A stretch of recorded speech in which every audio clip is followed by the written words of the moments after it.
Steph Curry is the greatest shooter the NBA has ever seen. That much is very clear. He changed how basketball is played at every level. But there's one thing about this 2025 to 26 season that still doesn't make sense. How does a team with the greatest offensive weapon in history keep forgetting how to close basketball games? We are watching the Warriors snatch defeat from the jaws of victory over and over again. It's not just bad luck, it's a pattern. So today, we're breaking down exactly why the Warriors are collapsing in the fourth quarter, what the numbers actually say, and the uncomfortable truth about why the dynasty might finally be running out of gas. If you've been watching the Warriors this season, you know the feeling. They go up by 12 in the third quarter. The ball is moving, the Chase Center is rocking. And then, the fourth quarter starts, and the offense just stops. Turnovers, stagnation, forced shots.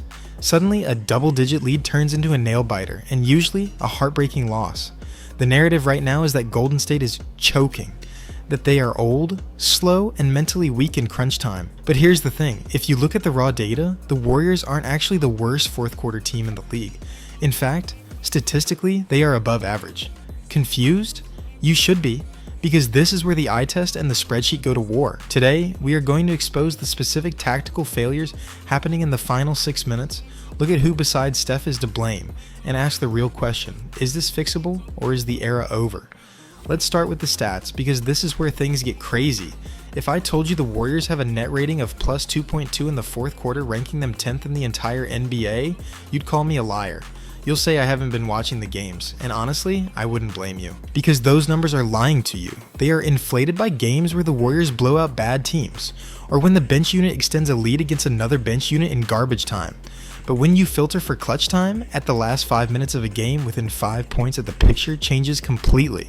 That efficient, flowing offense we see in the first 3 quarters, it disappears.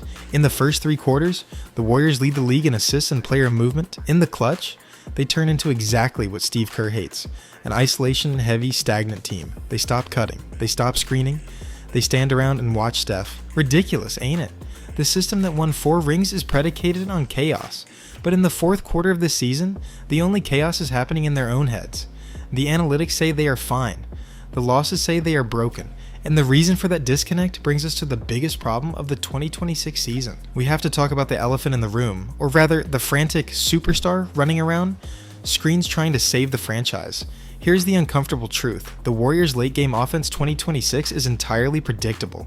Opposing coaches know exactly what is coming. It's give the ball to 30 and pray. Defenses are throwing 2, sometimes 3 bodies at Steph the moment he crosses half court. They are daring anyone else, Draymond, Melton, whoever is left of the old guard to beat them.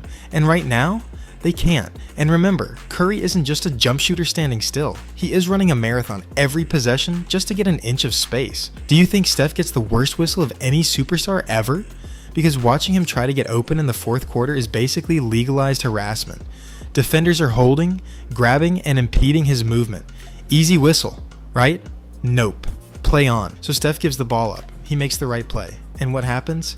A hesitant pump fake, a drive into traffic, a turnover. The supporting cast, specifically the younger core that was supposed to take the mantle by now, freezes in the spotlight. Pods has had moments of brilliance, but his decision-making in the final minutes has been a roller coaster. Y'all get the point. When the game slows down, you need a secondary creator who can get a bucket when the play breaks down. For a decade, they had Klay Thompson to space the floor, or Iguodala to make the right pass. Now, they have hesitation, and hesitation in the NBA is death. But it's not just the offense. That might not sound bad until you look at the other end of the floor. You can survive a stagnant offense if you can get stops, but the Warriors' defense in the clutch has been a layup line. We have to talk about age. It's not an insult, it's biology. In the first 36 minutes, veteran savvy and IQ can mask loss of athleticism. You can take the right angles, you can communicate, but in the fourth quarter, when the legs are heavy and the opposing young stars turn on the Jets, the Warriors look like they are running in mud. Draymond Green is still a defensive genius, but he can't cover 3 mistakes at once anymore. When the perimeter defenders get blown by, Draymond has to help. When Draymond helps, he leaves the rim or the corner open. Same story, every night. It creates a cascade of failure. They overhelp, they scramble, and they give up a wide open 3 or an offensive rebound. And nothing kills a team's spirit more than playing 23 seconds of great defense, only to give up a putback dunk because you didn't have the legs to box out. Now let's really think about this. If you are exhausted from chasing guys around on defense, how does that affect your jump shot on offense? It's all connected. The choking isn't mental weakness, it's physical exhaustion manifesting as bad decisions. This brings us to Steve Kerr.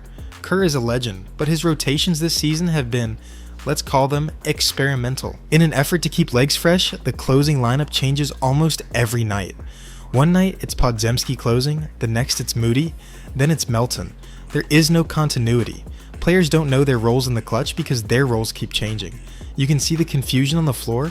Two guys cut to the same spot. No one boxes out the shooter. Kerr trying to solve a math problem that might not have an answer. How do you maximize Steph's minutes without running him into the ground, while hiding the defensive liabilities of the younger players? Here's the uncomfortable truth. The Warriors don't have a death lineup anymore. They have a survival lineup, and right now, they aren't surviving. So why do the Warriors keep choking in the fourth quarter? It's not a curse. It's the inevitable result of a roster that is too dependent on an aging superstar, too hesitant to help him, and too tired to get stops when it matters. The stats say they are fine. The reality says they are in trouble. Steph Curry is still playing at an MVP level, but he is playing a perfect game in an imperfect system. The margin for error used to be massive during the dynasty years. Now, the margin is zero. If they don't fix the late game execution, this season ends in the play-in tournament. Again, if you enjoyed this breakdown, make sure to like, subscribe, and comment below. Do you think the Warriors have a chance to get a title this season? Let me know in the comments.